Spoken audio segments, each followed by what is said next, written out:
এ ভাই ওই কি রে ভাই, কি সমস্যা কি ভাই? এই কষি কি মন মাথা খারাপ করে বসে আসিস কেন? এই যে আরে ভাই, এত সুন্দর একটা হিসাব করছিলাম, হিসাবটা এসে ঘোলাই দিলি। রোজার মাসে আসরের পরে এত সুন্দর সময়, এত কিসের হিসাব? তো তোর হিসাব করিও লাভটা কি? ভাই তোর সাথে বলে লাভ হবে না ভাই, তুই কোনো সলিউশন দিতে পারবি না। না তো তুই আমার সাথে বল দেয় তোর কি সমস্যা, আমি দেখতে যাই ক দে। আর তোর তো তোর তো টেনশন জীবনে কমবেও না।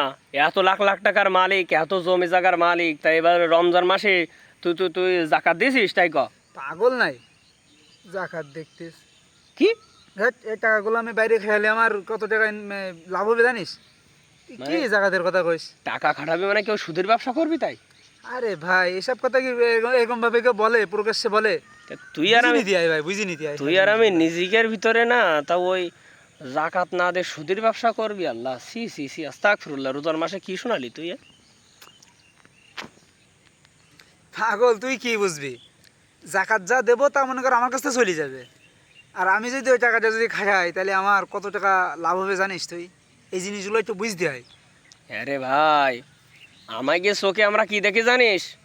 যে জাকাত দিলে কমে যায়, কিন্তু আল্লাহ তাআলা তো তা বলতিস না। আল্লাহ বলতেছে তোমাদের চোখে সেটা কমে যায়, কিন্তু জাকাত দিলে মাল পবিত্র হয়। আল্লাহ কোন পাশ দিয়ে তোমার যে বৃদ্ধি করে দেবে, তোমার সম্পদ পবিত্র করে দিচ্ছে আল্লাহ, হ্যাঁ, জাকাতের মাধ্যমে। আর কোন পাশ দিয়ে তোমার বৃদ্ধি করে দেবে তুমি নিজেও টের পাবা না। হ্যাঁ, তুমি মনে করতেছো আমার এই সম্পদ জাকাত দিলে কমে যেতেছে, সুদের টাকা দিয়ে তুমি লাখ লাখ টাকার মালিক হইতে চাও, কোটি কোটি টাকার মালিক হইতে চাও, বুঝেছাও?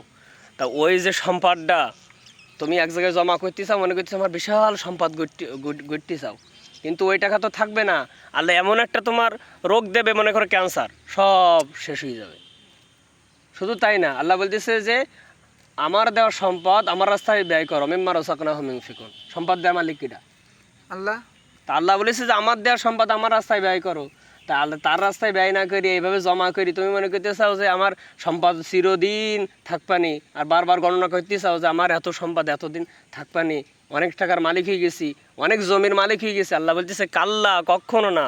লাইম বাজান্না ফিল হোতামা, তারা অতি শীঘ্রই হোতামা নামক জাহান্নামে নিক্ষিপ্ত হবে। তুমি শোনো, ওই সুদের ব্যবসা যা করিছা আল্লাহর কাছে তওবা করো। এখন তো কি, জাকাত প্রদান করো, জাকাত করে মানুষের ভিতরে বিতরণ করো, ইসলামের পথে এসো ভাই। আসলে ভাই তোমার কথায় যুক্তি আছে ভাই, আমি আসলে এইভাবে কোনোদিন ভেবে দেখিনি। তাছাড়া তুমি সারা জীবন অনেক সম্পদের মালিক থাকতে পারো, তোমার ওই টেনশন কমবে না। বিভিন্ন টেনশনের ভিতরে থাকবা, কারণ তুমি তো আল্লাহর পথে নেই, রসুলের পথে নেই, কোরআন হাদিসের পথে নেই, বুঝেছাও? আসলে ভাই আপনি, ভাই তুই অনেক কোনো যুক্তিসঙ্গত কথা বলেছিস। আসলে এই বিষয়টা আমার ভেবে দেখা উচিত। হ্যাঁ ঠিক আছে। ঠিক আছে ভাই, তাহলে আমি বিষয়টা ভেবে দেখবানে। তাহলে এখন কি একটা চিন্তা কমিছে? হ্যাঁ অবশ্যই ভাই, অবশ্যই সেজন্যই ভাই। বললাম আমার সাথে শেয়ার কর, কারণ সবার সাথে সব কথা শেয়ার করা যায় না। তা তুই ঠিক যে সুদ ভাই। খাস, মনে কর আমি জানি আর আল্লাহ জানি, আর তাছাড়া খুব একটা তো জানে না। সেজন্যই বলতেছি যে এইসব কাজ একটু ছেড়িয়ে দে, দিয়ে ইসলামের পথে আয়, জাকাত প্রদান কর, সম্পদ পবিত্র হবে, বুঝছিস? ঠিক ভাই, ঠিক। তা আজকের ইফতারি কার? তা তো ভাই শিওর মনে নেই ভাই। তুই তো আর ইফতারি টেফতারি মিস টিস করিস নি?